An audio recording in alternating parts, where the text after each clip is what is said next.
우리 한 목소리로 합독했으면 합니다. 시작. 여호와 하나님이 아담과 그의 아내를 위하여 가죽옷을 지어 입히시니라. 아멘. 이 가죽옷은 신학적으로 굉장히 큰 의미를 갖는 것입니다. 그냥 단순히 가죽옷이다라는 차원을 넘어선 문제예요. 일단 아담과 하와는 무화과 나무 잎으로 치마를 엮어 자신의 중요한 부위를 가리는 선택을 합니다. 인간의 최선이에요. 그리고 우리말 치마로 번역된 건 그냥 한 천으로 한 부위를 가리는 옷을 의미하고요. 오늘 예수님이 하나님이 만들어주신 가죽 옷은 옷으로 번역된 히브리어는 케토네트로 치마가 아니라 온전히 몸을 덮을 수 있는 코트와 같은 것입니다. 그러니까 외투, 코트 정도로 그때는 이제 허리를 끈을 묶고 이렇게 통으로 된 옷을 원피스 스타일의 옷을 입었죠. 그런 큰 옷을 생각하시면 됩니다. 그냥 단순히 치마를 엮어 어느 정도 일부분만 가리는 것이 아니라 목부터 해서 발 있는 데까지를 모두 덮을 수 있는 규모의 옷이에요. 그러니까 완전히 다른 것이죠. 우리의 허물과 우리 연약함을 가리워주는 것뿐 아니라 사실 우리 육신을 지켜줄 수 있는 아주 두툼하고 튼튼한 옷이 되었다는 것이죠. 근데 중요한 것은 사실 이 가죽옷은 피 흘림 이후에 얻어질 수 있다는 거예요. 그러니까 하나님이 우리 허물의 문제를 해결하시기 위해 죄를 지은 자에게 선악과를 따먹었을 때 반드시 죽는다는 그 말씀이 희생제물로 증명되기 시작하는 것입니다. 사실 하나님께서는 인류가 선악과를 따먹자마자 이런 말씀을 15절에서 이미 하셨습니다. 뱀을 향하여 하신 말씀인데 우리가 한번 같이 합독해 봅시다. 시작. 내가 너로 여자와 원수가 되게 하고 내 후손도 여자의 후손과 원수가 되게 하리니 여자의 후손은 내 머리를 상하게 할 것이요 너는 그의 발꿈치를 상하게 할 것이니라 하시고 이게 구속사적으로 굉장히 중요한 창세기에 기록된 우리 하나님이 아담과 하와가 죄를 범하자마자 아담과 하와에게 아담에게 너 어디 있냐라는 말씀 뒤에 그 이후에 죄 지은 모든 뱀과 또 죄를 선택한 인류를 향하여 하시기 전 뱀에게 하셨던 가장 첫 번째 말씀입니다. 그러니까 여자의 후손이 너의 머리를 브로큰, 영어로 하면 브로큰으로 되어 있습니다. 완전히 붓에 으깰 거야. 그러나 너는 여자의 후손의 발꿈치를 상하게 할 수 있지. 사실 머리가 깨지는 것과 뒤꿈치가 상하는 건 비교되지 않는 상처죠. 머리가 상했다라는 것, 특히 뱀의 머리가 부서졌다는 건 끝난 것입니다. 뱀은 곧 패할 것을 예언하셨고 또 그 뱀은 여자의 후손의 뒤꿈치를 물어 상하게 할 것을 말씀하십니다. 누구나 알 수 있는 여자의 후손 예수 그리스도, 예수께서 하나님께서 사람이 되어 이 땅에 우리를 구원케 하시기 위해 여자의 후손으로 오셨고 그 여자의 후손이신 예수 그리스도께서 뱀의 머리를 으깨버리시는 승리를 선언하셨고 뱀은 그 여자의 후손을 괴롭히고 베들레헴에 나기 전부터 헤롯 아그리빠 왕을 통하여 헤롯 대왕을 통하여 예수 그리스도를 핍박하는 일을 할 수 있었죠. 결국에는 하나님께서 뱀의 모든 머리를 깨시고 우리에게 이 승리를, 구원을, 완전한 죄로부터의 자유한 승리를 성취하여 주실 것을 예언하는 우리 하나님의 구속의 선포의 시작인 것입니다. 그리고 그 구속의 사역의 첫 번째가 가죽옷이 되는 거예요. 그래서 다시 오늘 21절 말씀으로 돌아와서 다시 한 번 더 읽어봅시다. 시작. 여호와 하나님이 가죽옷을 지어 입히시니라. 아멘. 여기서 우리가 또 주목해야 하는 것은 지어로 번역된 히브리어입니다. 하나님께서 가죽옷을 직접 디자인하시고 한 동물을 잡아 피를 흘려 죽이신 뒤에 그 겁질을 벗겨 말리시고 그걸 옷으로 지어 입히십니다. 물론 그런 과정들이 있으셨겠죠. 어떻게 했는지 그것이야 우리가 명확히 알 수는 없지만 하나님이 하셨다는 겁니다.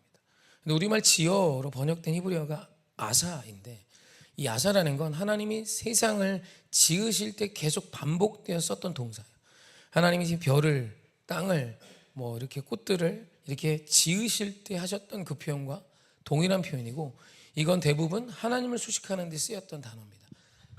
인간이 어떤 행위를 할 때 쓰이는 단어가 아니라 전능자와 절대자의 행위에 수식되는 단어예요. 그러니까 지금 하나님께서 가죽옷을 지으셨다라는 것은 창조하셨던 섭리와 맞먹는 일, 어쩌면 신학적으로 그거보다 더 큰 일을 행하셨음을 예견하고 있는 원어적인 표현입니다. 그러니까 지금 우리 예수님께, 우리 하나님께서 벌거벗고 무화과 나무 잎으로 치마를 엮고 자신의 신체 한 부위를 가리고 언제 찢어지지 못할 그 입을 의존하고 있는 아담과 하와에게 하나님은 창조의 사역 이상으로 한 동물을 잡아 그 껍질을 벗겨 그것을 옷으로 만들어 지어 입히셨다는 뜻이에요.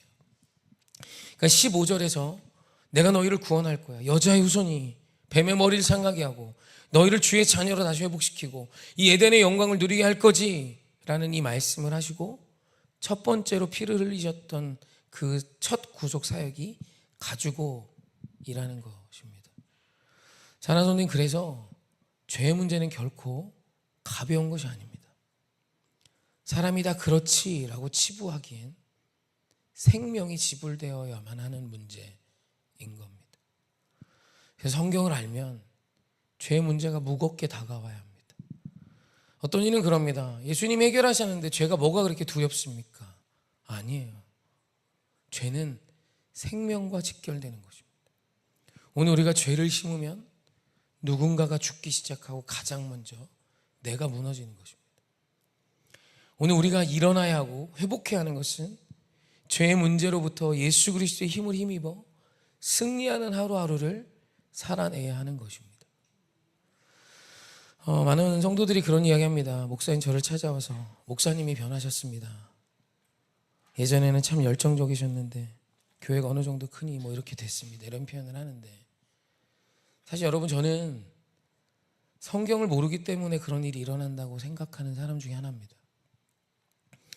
하나님의 말씀은 죄가 얼마나 무서운 결과를 갖고 왔고 죄가 얼마나 큰 대가를 지불되어야 회복되는지를 말씀하세요. 여러분, 사람은 심은 대로 거두게 되어 있습니다. 내가 예수를 믿으면 악을 심으면 선이 나는 줄 착각합니다. 하나님의 절대 섭리예요. 오늘 내가 미움을 심으면 미움의 싹이 이 땅에서 맺혀지고 열려지고 미움에 기인한 열매들이 우리의 삶에 맺히게 되어 있습니다.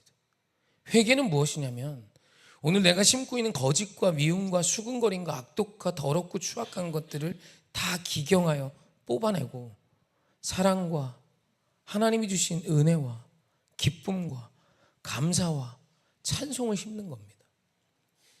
그때 오늘 우리의 삶이 성화, 하나님의 자녀다운 삶으로 이 땅에서 살아낼 수 있는 것이에요.